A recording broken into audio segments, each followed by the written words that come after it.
नमस्कार, संध्याच्या किचन मध्ये आपलं स्वागत आहे। तर आज आपण बनवणार आहोत चायनीज भजी, ती पण चटणी सोबत। तर आता आपण चायनीज भजीसाठी लागणारी पहिल्यांदा चटणी बनवून घेणार आहोत। त्यासाठी मी ह्याच्यामध्ये 2 चमचे तेल टाकणार आहे।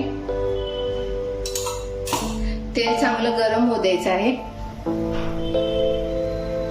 तर आता आपले तेल गरम झालेले आहे। मी ह्याच्यामध्ये आलं लसूण बारीक कट करून घेतलेलं सगळं ते टाकलं आहे।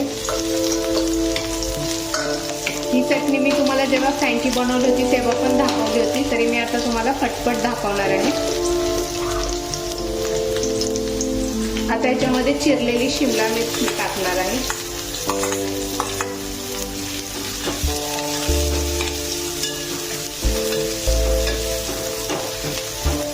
आणि बारीक चिरलेला कांदा।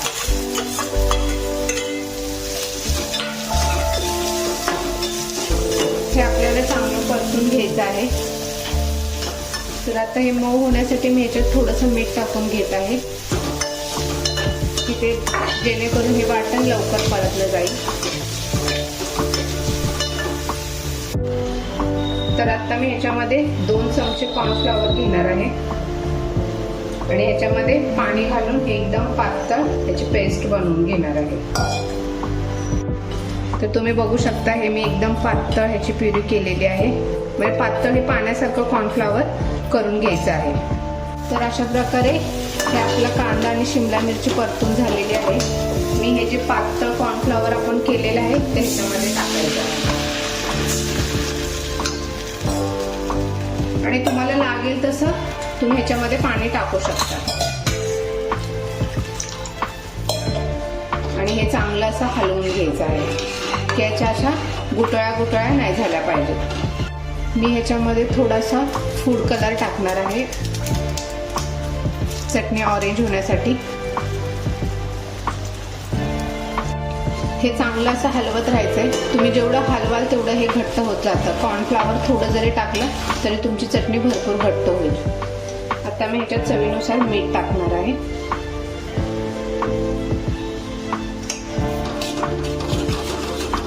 आणि मीडियम गॅसवरती ही मी 4 ते 5 मिनिट शिजवून घेणार आहे। पण असं हलवत राहायचं आहे। तर आपली चटणी झालेली आहे। मी ह्यामध्ये थोडीशी ब्लॅक पेपर पावडर टाकणार आहे, मिरेपूड एकदम थोडीशी टाकायची आहे।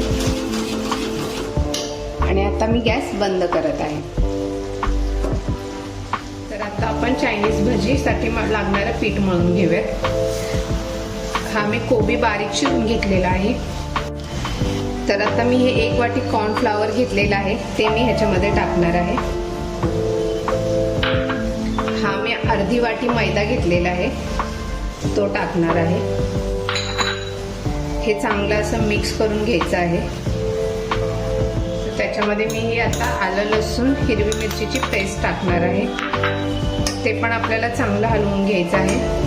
आणि आपण जी चटणी ही बनवली होती ती चटणी आपण ह्याच्यामध्ये थोडी करून घालून हे पीठ मळणार आहे। थोडीशी चटणी पाणी पण घालायचं आहे, पण अगोदर थोडी चटणी टाकून हे पीठ मळून घ्यायचं आहे। त्यामुळे बनवतानाच ही चटणी थोडी जास्त बनवायची की भज्यासोबत खायला पण होईल आणि ह्या पिठामध्ये पण तुम्हाला टाकता येईल। ह्याच्यामध्ये आपण चवीनुसार मीठ टाकणार आहे।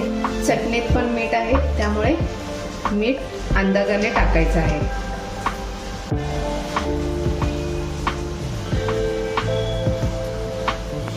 तर अशा प्रकारे हे आपले पीठ मळून झालेले आहे।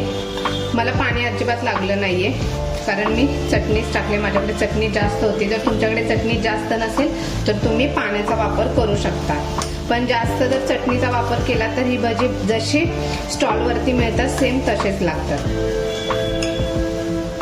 तर आता आपण हे बाजूला ठेवून देऊयात। तर तुम्ही बघू शकता हे पीठ मी कसे मळून घेतलेले आहे।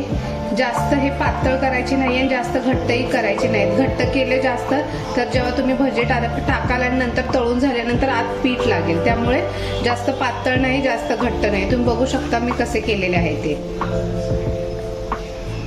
तर मी इकडे तेल गरम करायला ठेवलेले आहे आणि आपले तेलही गरम झालेले आहे। तर आता आपण यामध्ये भजी टाकून घेऊयात। तुम्ही हाताने टाकू शकता, हाताने भाजून म्हणून मी चमच्याने टाकत आहे।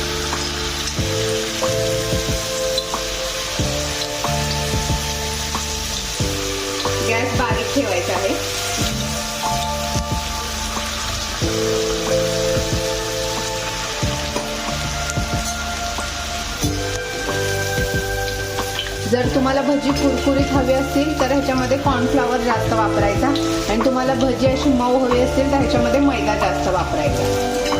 पण मला कुरकुरीत आवडतात म्हणून मी मैदा कमी आणि कॉर्नफ्लॉवर जास्त वापरलेला आहे.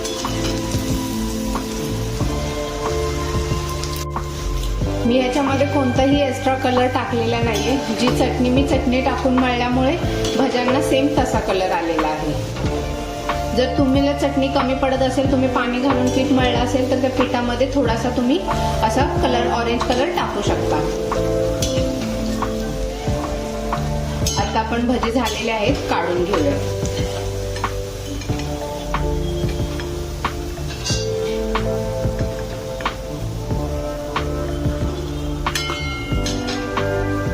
तर मी आता दुसरी पण भजी असेच टाकून घेणार आहे.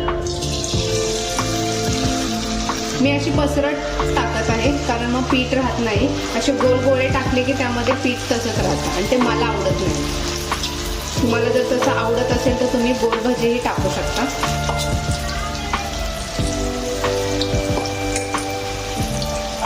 ही भजी तुम्ही मीडियम गॅसवरती तळायची आहे. जास्त गॅस फास्ट करायचा नाही तर ते पटापट करपतील आणि आतून तसंच पीठ राहील. त्यामुळे बारीक गॅसवरती गॅस मीडियम ठेवून ही भजी तुम्हाला तळायची आहे. तर अशा प्रकारे आपली चायनीज भजी तयार झालेली आहे. तुम्ही बघू शकता मस्त कुरकुरीत झालेली आहे ही भजी. आणि अजून अशा नवीन नवीन रेसिपी पाहण्यासाठी सगळ्याच्या किचनला लाईक, शेअर आणि सबस्क्राईब करा. थँक्यू.